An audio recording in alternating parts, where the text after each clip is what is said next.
शेतकरी मित्रांनो, तुमच्यासाठी एक अत्यंत महत्त्वाचा अपडेट राज्य शासनाकडून येत आहे. ते अपडेट जाणून घेण्यासाठी आत्ताच चॅनलला सबस्क्राईब करा व बेल आयकॉनवरतीही प्रेस करा, जेणेकरून या चॅनलवरती बनवलेल्या प्रत्येक व्हिडिओचे नोटिफिकेशन तुमच्यापर्यंत सर्वात अगोदर पोहोचेल. तर शेतकरी मित्रांनो, ज्या शेतकऱ्यांनी चालू वर्षात म्हणजेच 2025मध्ये पीक विमा भरला आहे, त्या शेतकऱ्यांना हेक्टरी 18,900 रुपयेपर्यंत क्रॉप इन्शुरन्स मिळणार आहे. शेतकरी मित्रांनो, तुम्हाला तर माहितीच आहे, भारत हा कृषीप्रधान देश आहे. त्यामुळे भारतामध्ये शेती हा प्रमुख व्यवसाय आहे आणि शेती हा खूप मोठ्या प्रमाणावरती निसर्गावर अवलंबून असतो. देशामध्ये व राज्यामध्ये वेगवेगळ्या वर्षी व वेगवेगळ्या साली शेतकऱ्यांवरती काही ना काही संकट येतच राहते. त्याच संकटामध्ये अतिवृष्टी, अवकाळ पाऊस, दुष्काळ, रोगांचा प्रादुर्भाव अशा अनेक नैसर्गिक आपत्तीमुळे शेतकऱ्यांच्या पिकांचे मोठ्या प्रमाणावरती नुकसान होते. याच नुकसानामधून शेतकऱ्यांना सावरण्यासाठी व शेतकऱ्यांना आर्थिक आधार देण्यासाठी केंद्र सरकार आणि राज्य सरकार विविध योजना राबवत असते. याच योजनांपैकी केंद्र शासनाची अत्यंत महत्त्वाची योजना म्हणजे पीक विमा योजना.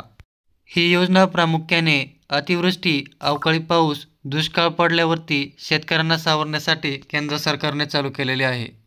आता याच योजनेमधून ज्या शेतकऱ्यांनी पीक विमा भरला आहे, त्या शेतकऱ्यांना हेक्टरी 18,900 रुपयेपर्यंत रक्कम मिळण्याची शक्यता दिसून येत आहे. अनेकदा अतिवृष्टी किंवा इतर मोठ्या आपत्तीनंतर राज्य सरकार नुकसानग्रस्त शेतकऱ्यांना केवळ पीक विम्याअतिरिक्त सरकारी मदत म्हणजेच अनुदान जाहीर करते. ही 18,900 रुपये रक्कम अशा सरकारी मदतीचा भाग असू शकते. शेतकरी मित्रांनो, सरकारी मदतीचे निकष आणि दर हे वेळोवेळी बदलत असतात.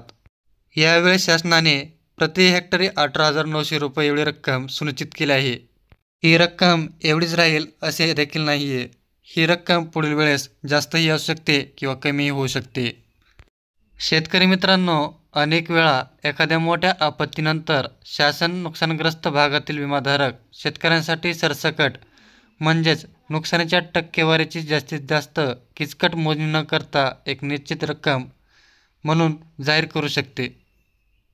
शेतकरी मित्रांनो, तुम्हाला देखील पीक विम्याचे पैसे पाहिजे असतील तर त्यासाठी काही आवश्यक गोष्टी तुम्हाला पूर्ण कराव्या लागतील. त्या गोष्टी काय आहेत हे देखील तुम्हाला या व्हिडिओमधून जाणून घ्यायला मिळणार आहे. तर सर्वात अगोदर तुम्हाला पीक विमा भरणे अत्यंत महत्त्वाचे आहे. पीक विमा भरल्यानंतर नुकसानीची सूचना म्हणजेच नैसर्गिक आपत्तीमुळे पीक नुकसान झाल्यास शेतकऱ्यांनी घटनेच्या 72 घंट्याच्या आत विमा कंपनीला किंवा कृषी विभागाला सूचना देणे बंधनकारक आहे.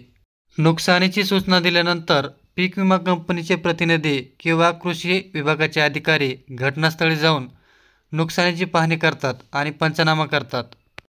याच पंचनाम्याच्या आधारावर नुकसानीची टक्केवारी ठरवली जाते, म्हणजेच किती प्रमाणावरती नुकसान झालंय हे समजून येते. शेतकरी मित्रांनो, पंचनामा आणि सरकारी निष्कर्षानुसार अंतिम भरपाईची रक्कम निश्चित झाल्यावर ती थेट शेतकऱ्याच्या आधार संलग्न बँक खात्यामध्ये जमा केली जाते.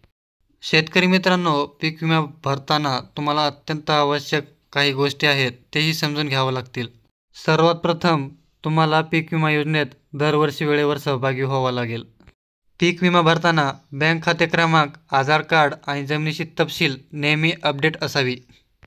जर नैसर्गिक आपत्ती झाली तर विलंब न करता विमा कंपनीला किंवा कृषी विभागाला नुकसानाची माहिती लवकरात लवकर कळवावी. शेतकरी मित्रांनो, पीक विमा भरलेल्या शेतकऱ्यांसाठी हेक्टरी 18,900 रुपये रक्कम मिळवणे ही एक नैसर्गिक आपत्तीच्या काळात एक मोठा दिलासा देणारी गोष्ट आहे. ही रक्कम महाराष्ट्र शासनाच्या शेतकऱ्यांना आर्थिक आधार देण्याच्या आणि देशातील अनिश्चितता कमी करण्याच्या प्रयत्नांना दर्शवते. मात्र या रकमेचा नेमका स्रोत पीक विमा कंपनीकडून जी सरकारी अनुदान आणि निकष अधिकृत माध्यमातून तपासणे प्रत्येक शेतकऱ्यांसाठी महत्त्वाचे आहे. यामुळे शेतकऱ्यांना आपल्या हक्काची आणि वेळेवर मिळणाऱ्या भरपाईची खात्री होत असते. तर शेतकरी मित्रांनो, असेच महत्त्वपूर्ण अपडेट पाहण्यासाठी आत्ताच आपलं चॅनल मराठी न्यूज 3.0ला सबस्क्राईब करा व बेल आयकॉनवरतीही प्रेस करा, जेणेकरून या चॅनलवरती बनवलेल्या प्रत्येक व्हिडिओचे नोटिफिकेशन तुमच्यापर्यंत सर्वात अगोदर पोहोचेल व ज्यामुळे शासनाकडून आलेल्या कोणत्याही योजनेचा अपडेट तुमच्याकडून मिस होणार नाही. धन्यवाद.